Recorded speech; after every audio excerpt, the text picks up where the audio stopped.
Bonjour tout le monde, j'espère que vous allez bien. Aujourd'hui, on va corriger le partiel de la macroéconomie S2 pour Prof Nisrine Edir et Benjouid pour session de rattrapage. Voilà pour la question 1. Supposons que le déflateur du produit intérieur brut est de 0,96 et que le PIB réel est de 117,29 milliards de dollars, donné le PIB nominal de 2020. Donc, on va diviser par la relation. On sait que le déflateur de PIB, il est égal le PIB nominal sur le PIB réel. Donc, on va sortir le PIB réel qui est égal le déflateur du PIB fois PIB réel. Donc, on va faire une application numérique. 0,96 fois 117,29, il est égal à 112,60 milliards de dollars. Donc, la réponse juste, c'est la réponse B. Passons à 2. L'économie épure produit de biens des voitures électriques et des panneaux solaires. Le tableau ci-dessous résume la production de 2 années. Quel est donc le PIB réel? On sait bien que le PIB réel est égal à le produit fois le prix de l'année de base. Donc, l'année de base, c'est 2010. On va prendre les prix des 2010 et on va multiplier par les quantités de 2020. Et on va faire la somme. Donc, on a 1900 fois le prix de 2010, c'est 45 000 plus 45 000 fois 5 000, il est égal à 103,5 millions. Donc la réponse juste, c'est la première réponse A. Et pour 3, en cette période de crise, quels sont, à votre avis, les leviers utilisés par les banques centrales pour retrouver la croissance? On sait bien que le levier monétaire, il s'intéresse à la baisse des taux d'intérêt. Donc, la première question, c'est juste. Et les autres, c'est faux. Et pour 4, parmi les propositions suivantes, laquelle est incorrecte? Donc, la réponse juste, c'est pas A parce qu'elle est assez la proposition correcte. Et dans l'approche néoclassique, l'analyse de l'offre de travail repose sur un arbitrage entre consommation et loisirs, aussi c'est correct. Et c'est selon l'approche classique, le taux d'intérêt et le prix de la renonciation à liquidité. C'est faux parce que le taux d'intérêt et le prix de la renonciation à liquidité, c'est la théorie keynésienne. Et aussi, pour lutter contre le chômage, l'État doit mener une politique budgétaire de relance selon les keynésiens, c'est correct. Et 5, dans une économie fermée, supposons que la propension marginale à consommer est de 0,8, laquelle des affirmations suivantes est vraie. L'économie présentera un déficit puisque les dépenses de consommation sont supérieures à l'épargne. On n'a aucune idée. Et pour B, une augmentation des 10 dirhams des dépenses de consommation entraînera une augmentation de 40-20 dirhams des revenus disponibles. C'est faux. Donc, on va calculer le multiplicateur pour vérifier s'il est égal à 5. Donc le multiplicateur est égal à 1 sur 1 moins C, la consommation marginale. Donc 1 sur 1 moins 0,8 égale à 5. Donc la réponse juste c'est C. Et pour le taux de rendement interne d'un projet d'investissement est le taux d'actualisation qui maximise le profit total de l'entreprise, c'est fou. Le taux d'actualisation qui minimise la vanne bénéfice actualisé du projet d'investissement, c'est faux. Et le taux d'actualisation qui maximise la vanne des projets d'investissement aussi, c'est faux. Donc, il reste dès le taux d'actualisation qui annule la vanne des projets d'investissement.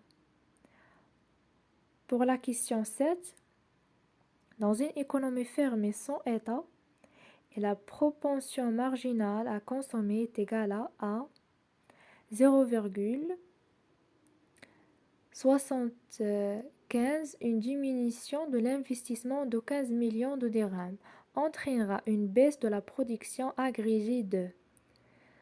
Donc, on va calculer la production. On sait bien que la production est égale à le coefficient fois la variation d'investissement. Donc, Y est égal à 4 fois. Et pour K, il est égal à 1 sur 1 moins C, c'est-à-dire moins 0,75, qui est égal à 4. Donc, on va remplacer Y est égal à 4 fois 15, la variation d'investissement, qui est égale à 60 millions de dirhams. Donc, la réponse juste, c'est D.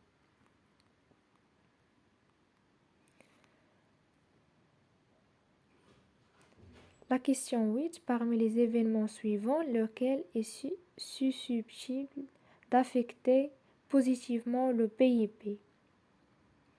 Des conflits autour de la mise en place d'une taxe sur le carburant a été à l'origine d'une vague de contestation qui a bloqué le pays pendant plusieurs mois.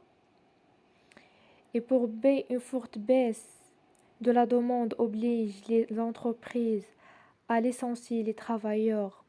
C'est faux. Et si plusieurs étudiants ont abandonné leurs études pour des petits boulots à la suite de la crise, c'est faux.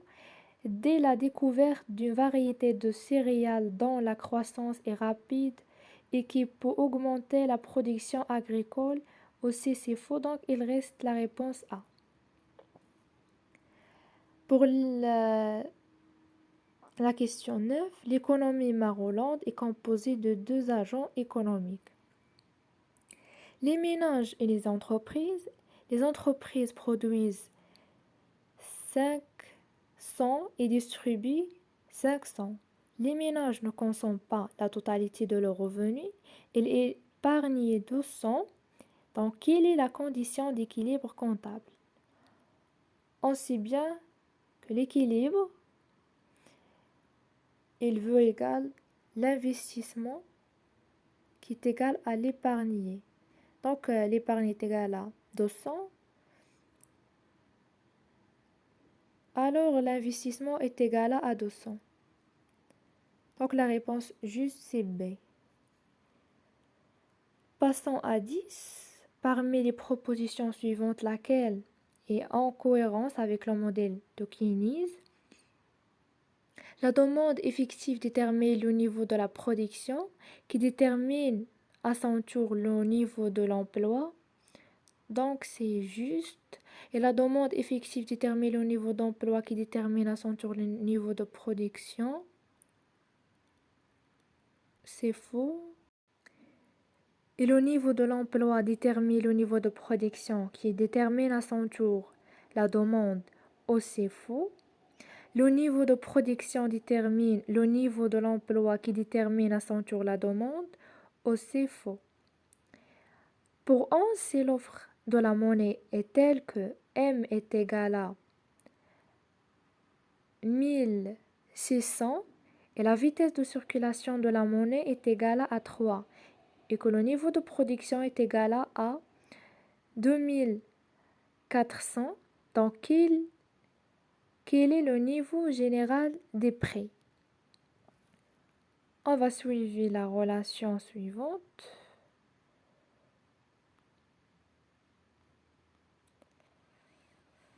Pardon.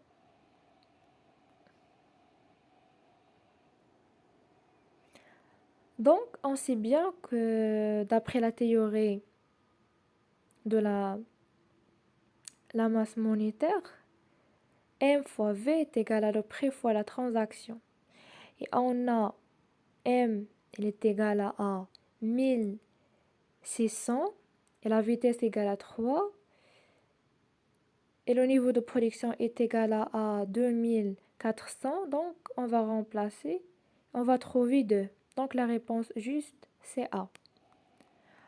Pour 12, l'épargne représente une part plus importante de l'économie dans le pays des Zaïda que dans le pays des Oualo. Dans quel pays le multiplicateur est-il le plus élevé? Donc, automatiquement, c'est le pays des Zaïda. Et pour 13, supposons que l'offre de monnaie est de M est égale à 1000. La vitesse de circulation de la monnaie est 5 et que le PIB est de 2500. Donnez le coefficient de Pigot. On sait bien que le coefficient de Pigot est égal à 1 sur la vitesse. Donc, on va remplacer directement 1 sur 5 est égal à 0,2. Donc, la réponse juste, c'est C. Pour 14, dans un modèle, les variables endogènes sont. On sait bien que les variables endogènes sont des variables qui sont expliquées par des variables exogènes. Donc, toutes les réponses sont correctes, c'est faux. Déterminé par le modèle, c'est juste. Donc, des variables explicatives, c'est faux. Les variables explicatives, c'est les variables exogènes. Et des flux réels, c'est faux. Supposons que la population en âge de travailler de l'économie Taya est de 460 millions et 130 millions ne travaillent pas et ne sont pas à la recherche d'un emploi. Le nombre de personnes en emploi est de 270. Donnez le taux de chômage. Donc, on sait bien que le taux de chômage est égal à le chômeur sur la population active. On va analyser les classifications. On a 460 millions en âge de travailler, 130 millions ne travaillent pas et n'ont pas la recherche du travail, donc ils n'appartiennent pas à la population active. Et 270 personnes en emploi, donc sont actives. Donc on va retrancher 130 du 460 pour donner la population active nette. Donc 460 moins 130, il est égal à 330. Et on va retrancher le 270 du 330 pour trouver les chômeurs. Donc 330 moins 270 est égal à 60. Donc le taux de chômage il est égal à 60 sur 330 qui est égal à 18,18%, qui est égal à peu près 18,2%. Donc la réponse juste c'est B. Le circuit économique est une représentation du flux monétaire entre les secteurs institutionnels, c'est faux. Une représentation du flux réel entre les secteurs institutionnels, c'est faux. Une représentation des activités du secteur financier, c'est faux. Donc, il reste A, une représentation des interactions entre les agents économiques. Pour 17, parmi les affirmations suivantes, laquelle est correcte? La Banque centrale peut augmenter l'offre de monnaie en vendant des titres, c'est faux.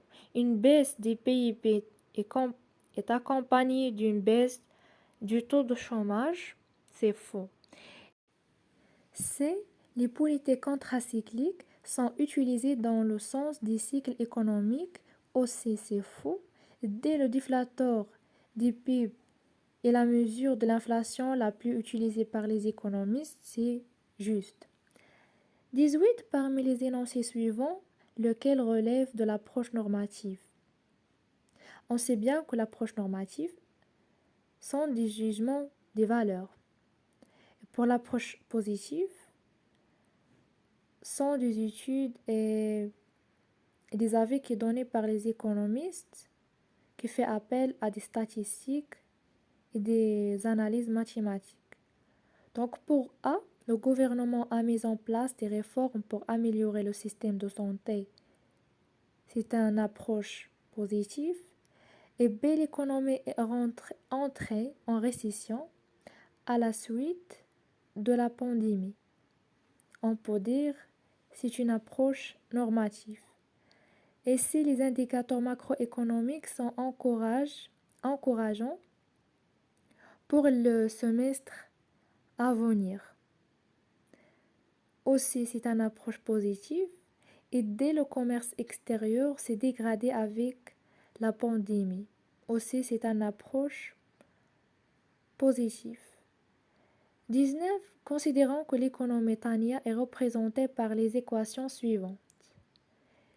La consommation est égale à 0,8 fois le niveau de production plus 150 et l'investissement est égal à 250 et les dépenses est égal à 80. Donc, donnez le niveau de production Y de cette économie. On sait bien que le niveau de production est égal à la consommation plus investissement plus dépenses. Donc, on va sortir la consommation qui est égale à la consommation marginale fois le niveau de la fonction de production plus la propension à épargner. Et Y moins la consommation marginale moyenne fois Y est égal à la propension à épargner plus investissement plus les dépenses. Et Y est égal à par la suite 1 sur 1 moins la consommation marginale fois la propension à épargner plus l'investissement plus les dépenses. Donc, on va remplacer les diamètres. On a 1,1 moins 1 sur 1 moins 0,8 fois 150 plus 250 plus 80 qui est égal à 2040. Donc, on va calculer la fonction de production, c'est-à-dire le niveau de production, et ainsi que la fonction de production est égale à la consommation plus investissement plus les dépenses.